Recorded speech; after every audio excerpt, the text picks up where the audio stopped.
They've had some starts and stops, obviously, with the injuries over the past 2 months, but how would you assess Luka and KP's relationship on offense, playing with each other thus far, and what do you want to see in the last? Evolving.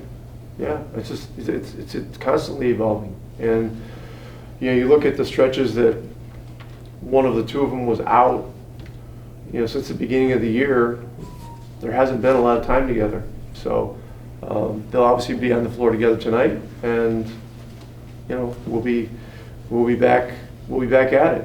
And I just see it continuing to get better and better as time goes along. You guys really hit a nice groove there with Dwight being the role man. Obviously, he's not available now. Do you have a feel for how much how much KP will be spotting up weak side with somebody, a guy running pick and roll, how much he'll be involved in pick and roll, how much you'll play 5 out? Yeah, I mean, if as you've noticed in recent games, he's mixing in a lot more roles along with some pops. And the bigs that are the great shooters like him, like Bjelica, like a lot of guys in the league now, become more and more difficult to guard when they do a little of both, because it really can make it difficult on coverages. So he'll be doing both. And look, our lineup is going to continue to be fluid. And when he plays 5, he will likely be rolling more just by the nature of the position. And when he's playing 4, we're still going to have him looking to roll, because you set a low side screen and roll a 7-3 guy that can catch and finish and pass out of it. You got something that can cause a problem. Rick, to follow up on your earlier comments about Michael Kidd-Gilchrist, when you do get him going, what's your vision for what he can do for you and how you plan to implement it? Terrific competitor. Ultimately, we're going to work with him to become as good a 3-and-D guy as he can. He's gotten much better. He's become a 40% shooter out of the corners. The arc, he hasn't shot as many up there. That's something that we'll be working on with him as time goes along. But he's going to be a guy playing the 4 and the 5, but on offense, but with the ability to guard any position on the floor, and that's a big part of our attraction to him. Coach, going back to Luka, obviously, how much has grown on the floor is, everyone has seen it. But what about him personally? How much he has matured from year 1 to year 2? He's pretty mature when he got here. Pretty worldly. A lot of real life experience out in the big world. Spent a lot of time away from home as a teenager, as he was becoming a professional with Real Madrid. And look, as we all move along, we all tend to evolve and become more experienced and a little more whatever. But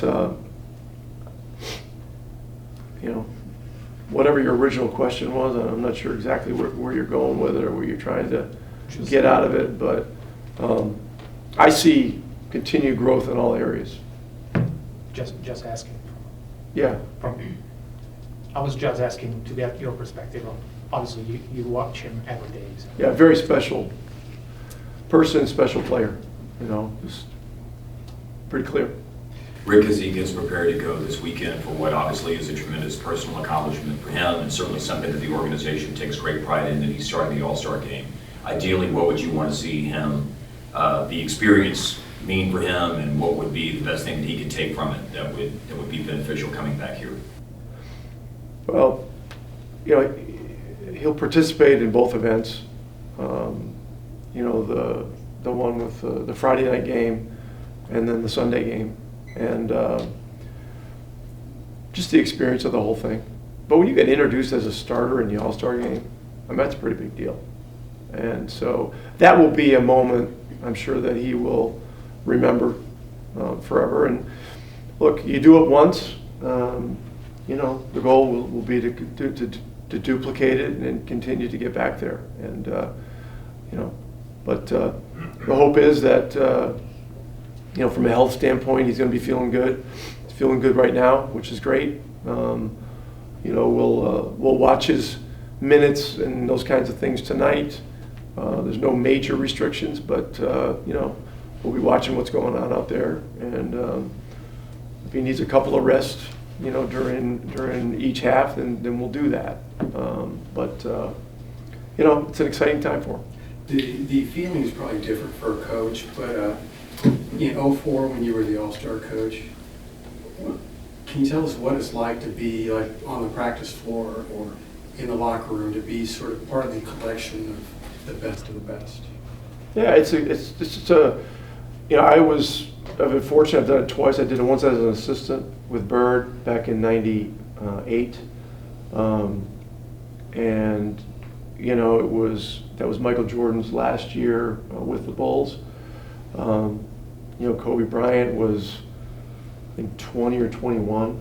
That was his first All-Star game, I believe, and so there was some buzz about that.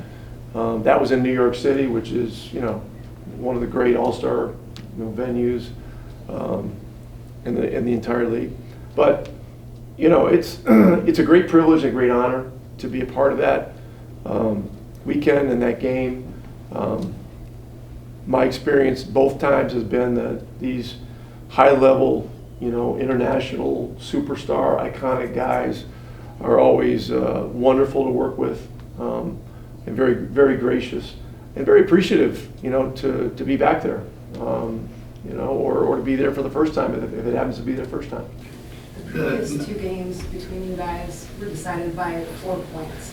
What has been kind of the commonality of why these two teams have kind of been such a close matchup this season?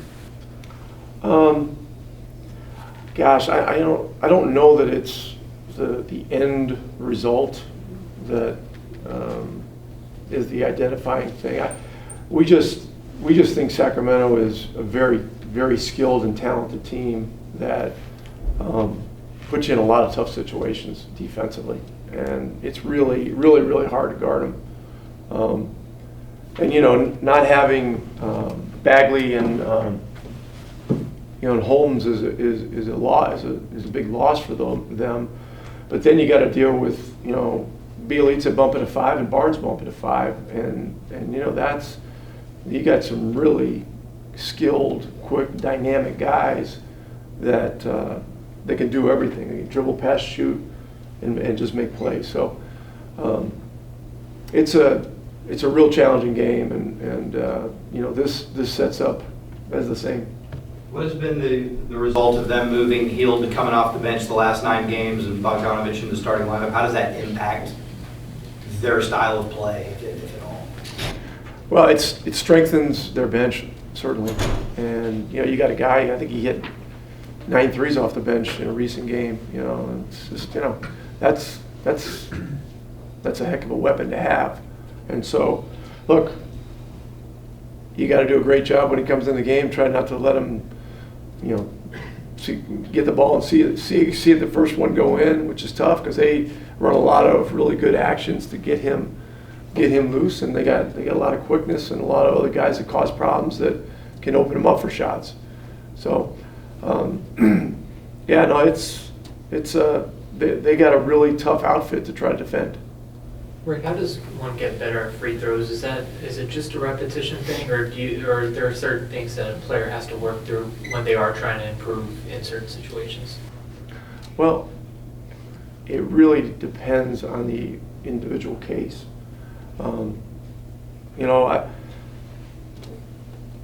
In some cases there are mechanical issues, and in some cases there are issues with routine and the mental approach to it. It all depends, but it's at the end of the day, it's about simplifying your mechanics to where things are in the right place, and then getting a repeatable, process-oriented routine that you trust. And the way you build trust is by repetition and also by simulation. And simulating game-like circumstances. In some cases, that means doing things physical exertion to simulate what it's like going to the free throw line, you know, when you are a bit tired, those kinds of things. But, you know, it can be a very complex conversation, but it really comes down to, you know, simplify mechanics, get them right, get a routine that you trust, and then, you know, simulate and build trust in it.